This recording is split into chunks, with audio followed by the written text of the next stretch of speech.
Hello and welcome to the Medical Patch Beta Edition. This is for Awesomenauts 2.8 Beta 1B. Let me just fix this here. So what I'm going to do to handle this is I'm going to look at the general things planned for 2.8. The beta is pretty much, it's the testing grounds for new things that might or might not come into the final version of the patch. It's not, the beta is available to those who kickstart it, who helped kickstart the project, the Starstorm expansion. So if you have the beta key, you are more than welcome to get access. However, there is a problem. It's only working for PC versions right now. So if you're on Mac and or Linux and you're trying to get in, it's not working right now, but it's going to be soon as the developers can fix the problems going on with that. So I'm going to look at the general things that affect everybody in the game, and then I will look at primarily Genji, Voltar, and Yuri, where I'm a healer and support focused channel. I may do a separate video for everything else for those who want to see that instead. Totally fine, up to you. But I'll go down the list in the patch notes and I will try to give my thoughts on them, what I think of them. But where it's a beta, things may change. Beta is beta, they're subject to change, they might get changed around, they might just be removed or not. It's hard to say, it's just a draft copy. So do bear that in mind. So make my way down. There's a new language in the game, Russian, so better access for more people who may not, where Russian might be their only language. That's good. I like to have more people in the game. That's an excellent thing to have. New global chat, so there's like a chat room in the main menu. Not while you're playing the game or anything like that, I don't believe. It's not really working for me in the beta right now, but that might be because I have the beta files in another folder. Well, I have the beta files in another folder, then I reinstalled 2.7.4. So it's not really working the way it should be, but that's because I don't have the folder in the right place, just where it's a beta, and you can't play beta online, only local. I think you do custom online, but they want you to test with bots, make sure they work and everything. So there's different chat rooms in the global chat. It's not just one big place where everybody can talk to each other. It does need work, but it's off to a good start from what I can tell anyway. So it's like a general place just for chit chat, that kind of thing. Speculation, it might be. There's a spam place. That's going to be interesting to read. Looking for game if you want to find some people to play with who may be near your playstyle, or if you want somebody to coach you, that would be very useful. And that kind of thing, just have an in-game community. That's what the game really needs. Just, you can have all the social media in the world, but there's only going to be so many people reading about the game outside of the game. Like, doesn't matter how many YouTube videos there are, subreddits, forums. Not everybody reads or watches about the game outside the game. So I think this is an excellent step in growing the in-game community. So thank you for implementing this. This is a good start. Not exactly for my gains, just for strengthening the community and helping it grow at the very least. So let's see, there's new bots being tested in this patch. There's a double bot by the Mesp. He's known for making the Vinny bot as well. There's a Penny bot by Flawless Hair. A Redland bot by Vanko. This is the new version. She's supposed to be better. She seems to act better. She's going to have a fix for having that perfect aim with her snipe. It's not in this version, but it's going to be in the next one. Usually beta 2 or version 2 happens on Monday. Where this is Friday, the beta came out today. It just gives it, they usually give us the weekend to test everything out, and then they fix everything up and test out version 2 or beta 2, whatever. So there's also a scoop bot by Nail Clipper. There's 1P in that word. Nail Clipper, minus 1P. Sentry bot by Ignotus. Scaldier bot by Harry Butchers and Hurlybird. And a Yuri bot by Ignotus. So 2 bots by 1 person. So there are some bugs with the bots. They do need some second opinions. You get to a point when you work on a project where you just need someone else to look at it and make sure that you didn't miss anything. I worked on projects. Sometimes I need people to point out the obvious to me, make sure that I didn't miss anything. So you might think, like, how could they miss that? We need second opinions, man. Creators really, really need that. So I do see some problems with the bots. Nothing out of the ordinary, really, but it's mostly just pathing, from what I can tell. But I do play in usually the simple modes. The normal mode, it's not really that different. It's usually sometimes they do absolutely awful, sometimes they do extremely well. That little difference of solar can really make a big difference. But I was playing this replay as Voltar, so they don't really react to being healed. I don't think there's a code in the engine for that. If being healed, stay still or stay with heal source or anything like that. They don't react to debris on the lanes. I mean, like Na's Spit or Yuri's mines or anything like that. They will walk over a trail of mines and not do a thing about it. There's probably not a line of code that the modders can add to that. I would think that would be in the game by now, but I'm assuming that there's not. I'm not quite sure. I'll have to look into that. But I don't know a lot about creating custom AI, so I don't know a lot about that. I will look into it though, and try to have an update on the next medical patch. So new features for 2.8. If you haven't seen much of it already, I'm just working my way down the list. There's better detail on the minimap now. You can actually see who is there. If there's a Leon causing trouble, there's a clunk. Should you rush into that clunk by yourself, or should you try to coordinate with your teammates and try to make a push, that kind of thing. You can see who's there, who is within your teammates' line of sight, along with your droids as well, and you can better prepare that way.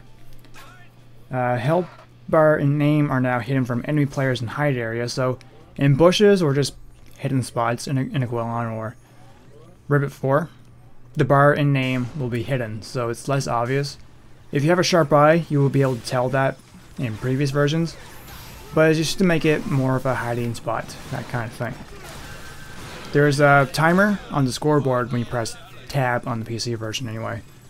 It's supposed to show people respawning, what their respawn time is. Doesn't count the time it takes to fall from the drop pod to the landing area, just how long it takes for them to leave the drop pod itself. So that's a nice addition. I'm happy to see that. So I'm always trying to remember how long it takes for someone to fall from the drop pod. I don't have the exact number, but now I should be able to. That's going to help quite a bit. So let's see. Replay. You can toggle it to have it follow only red team or blue team with this button here. There's a colorblind mode. As you can see, red team will have red bars and blue team will have blue bars. It's you can turn it on if you want to have it like that, or you can switch it off and just have green bars all around. And on default, damage over time is indicated by purple now. It's a little hard to see with the red, but it happens on default too, so purple will be on green instead of yellow as it used to be. I think it looks very nice because purple is usually associated with poison, so it's going to be more obvious and new players will be able to understand it better. When their health bar is whirling down, they see that purple. Oh, I'm being poisoned. I should probably go get some health, that kind of thing. So that makes more sense. That's really good. And damage seems to be indicated, at least in colorblind mode, by white, not red, because that would just be redundant. So that's good. So that makes it more obvious. So even if you're not colorblind, this could be good for competitive. Just looks stylish that way. Or just for making it painfully obvious for you if you don't really have a lot of awareness, or if you're just new. Don't feel bad about that. So general improvements. What's it say? Fix things like grenades and anchor collided with the sides of glass platforms. I say that because Genji, I believe that applies to Cocoon, and when you hit the side of a platform, it will collide with it, so that would mean that, well, that shouldn't happen. It might hit the top of it and do that, and you can see some problems with the AI, and that's just as to be expected. It is a draft copy after all. So let's see. This kind of applies to Scree's totem, but I'll say it anyway because it can affect Scree, or Genji, Voltar, and Yuri. Fixed that damage, increased icon sword was still visible when in stealth. So I think if you have the orb picked up, or if you're just in hiding spot, I think is what it was. There's a visual countdown for the Eye of a Gwelon invisibility buff. That eyeball in a Gwelon that you can pick up that makes you go invisible. there's a bar that shrinks as time goes on. That's the timer. That's how much time you have to be invisible. So it's more obvious that way instead of trying to guess how long it takes. I think it's about a minute, but you will know for sure now. I will edit that into the video to show you as well, so don't worry about that. And what else do we have that's relevant? Anti-aliasing on text, as you can see down here, makes it look much cleaner, a little more stylized. It does look nice and clean, and that will be applied for the chat rooms as well. Polished sound, what's relevant? Added impact sounds. It's mostly the same, but the sounds, if you're made out of metal, like Voltar, if he's getting shot at, you'll hear a bunch of dings and tongs. It's because he's a brain in a jar pretty much. He's got a lot of tech on him. But if somebody's made out of flesh, like Genji or Yuri, it sounds a bit nasty, but it sounds like bullets entering flesh. It's, well, polished sound for sure. It'll just take a little while for me to get used to it. It just sounds so different, but it sounds nasty to me, but that really indicates that I shouldn't be getting shot, so that will tell me to back off anyway. So not a complaint, just a lot of detail was added into these sound effects. I'll give them that.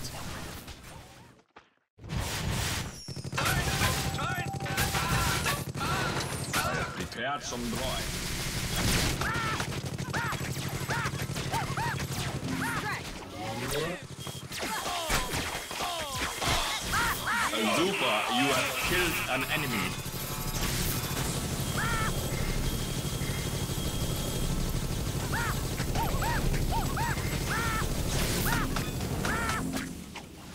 What else do we got? So the Susie announcer, if you have that, that is DLC that you can buy. She's got some more voice lines. And let's see, it's mostly just a polish patch, but there are some mechanical things as well. So let's see what's relevant. Voltar's healing wave, when he's charging up his heal wave, as you may be able to see in the video that I'm playing right now, instead of just showing the 3 health icons, they one by one they show up, and then the charge is complete. So it's kind of making it more obvious. You kind of see 1 as low, 2 for medium, 3 for high, and then max healing that you can do with your wave. So I quite like it. It kind of gives that aura, because Voltar is healing people with his mind. So that's a nice little touch. And there's lots of other visual upgrades, as you can see with Clunk's missiles. I think the way he upgrades his missiles, they will change depending on what item he buys, and that applies for a lot of people as well. Added fidelity to heal aura on Voltar's healbot ability. I'm not quite sure what it means by fidelity, but it's kind of got like a masking layer. It shows like health icons over the healbot. I'll try to show that when that gets there. But you will notice that there is a nerf on Voltar when that healbot has a muchly reduced range on it. If I can just, this is a replay, so I'm just, will I drop that? Yeah, right there. So it's a little hard to see right here, but you can kind of see the icons there. It's not quite finished, I don't think. I think they're supposed to be health icons or not, but it's kind of like a layer over them. And as you can see, that's quite a small range. It's not nearly as big as it used to be. So it looks like that healbot's going to be used as like a backup battery type of thing, just for emergency. It's going to make, you're going to have to focus on pushing more, or just use it for tight spots, quite literally. It's not quite for healing droids and people who are kind of swaying from the lane. It was going to work best on lanes, of course. So do bear that in mind. I don't know how I feel about it. I'm quite interested to see how it works, but it's going to benefit pushing lanes, as Voltar is a pusher. It's going to help him be able to focus on that. But people who are roaming around too much, they can't get healed, and that kind of makes it interesting, because that reduced range, people are close to the healbot, so piercing shots will damage the healbot, potentially destroying it. You can't upgrade the health of the healbot, but I'm interested to give it a try and see how it works out. So I can't give an opinion on Voltar in bot mode, because this is not a good representation of how Voltar works, because in the versus bots mode, I have to work towards doing damage rather than healing because bots don't react to being healed, as I've discussed before. So heal bot visual has been scaled down, as I discussed. So that's mostly the relevant stuff for the visual upgrades. There's a whole bunch of them, like Coco's energy ball looks much better. The hitbox looks better. Same for rail and snipe, all that kind of stuff. The Wraith Stone, the item that used to give extra health for killing critters. You would get an extra 200 health. They're testing it out in this patch. They're going to try... It's going to shield 5% damage. It's not really a lot, but they don't really know what to do with it. So if you have a good idea of what the Wraith Stone should do instead of shielding 5% damage at all times, feel free to make a suggestion because we're all ears. I think it would work out well for Genji, or if you have a Genji on your team, have that extra 5% with that Monarch Blessing, but I haven't really tested it out, so I don't really know. So pretty much that. It is passive, so it's not like it used to be the barrier subscription, where it blocked damage and then broke. It's on at all times. So what else do we got? For Genji, the only thing that's changed for Genji so far is that he doesn't slide anymore. I guess he wasn't supposed to slide. When he stops, he stops. And that's pretty much it. So I think they were trying to improve the speed algorithms or something like that. And they kind of messed up Genji and Penny, I think it was. So Genji doesn't slide anymore. So that will make not sliding into mines or the worm much, much better. So thanks. What else do we get? So let's see, Voltar. Heal wave, minimum heal is reduced by 5. So he's going to heal 15 at minimum for droids or 35 for Oceanauts if you just hold it down. And the maximum heal is increased by 5. It doesn't seem to do anything because on droids, on default anyway, it's 100 or 120 on allied Oceanauts because it adds 20 to allied Oceanauts. It kind of makes you want to stay with allies more often than with just droids. So there's kind of that, but that's always been in the system. Happy Thoughts, healing reduced from 20 to 17. Kind of makes the healing less effective, but I'll kind of go into the whole healing mechanic in a moment because there is an interesting change that's happened as well. Euphoric Thoughts reduced healing from 80 to 70. Still, he's a less effective healer, but I'll get to it. Let me finish. Decrease size of Healbot's heal, damage, knockback area because he has a reduced radius, as you were able to see. Weaponized hulls, description no longer displays that only damages Oceanauts. So I believe it was a bug, and I think I was right. The weapon clip-on used to say does damage, but it only did damage to enemy Oceanauts, never did anything to droids. The weaponized hull that does explosion damage, that would only do damage to Oceanauts, and I think that's intended, but they're testing out having the shot damage and the explosion damage do more damage to everyone, droids included. So I quite like having the extra damage be applied to everyone because that just makes me have better self-defense, or at least have more pushing power if my allies don't really know what they're doing, or if they're trying to focus too much on one thing when it should be another. It just makes me feel less powerless, that kind of thing. Or is it too much?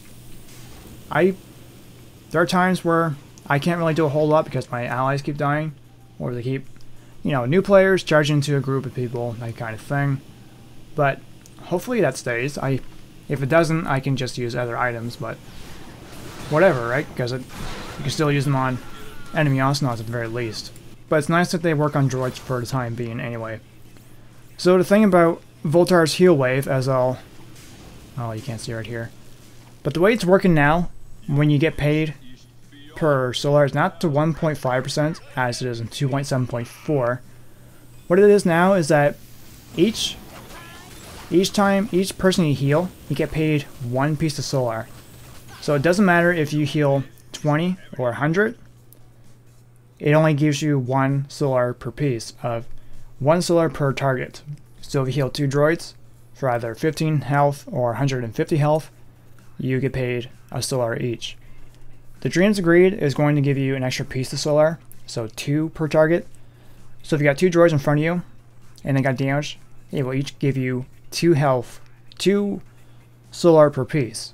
And that same thing applies for allied Awesomenauts. So I think it's supposed to help with Voltar getting such a head start as the match goes on, because he tends to get 500 or more than that as the match goes on, because even if he doesn't kill anybody, he'll have at least 1,000 solar more than everybody else in the game. People who are getting 10 kills, that kind of thing.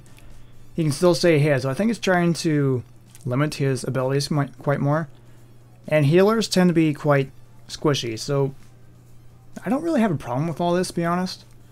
I'm seeing this as a challenge. I want to test this out with human players and see how these changes work. I would have to either set up some matches in custom mode and play with people, because bots don't make the best examples to learn these new mechanics. I get the idea of them, I just don't know if they actually work against human players or not.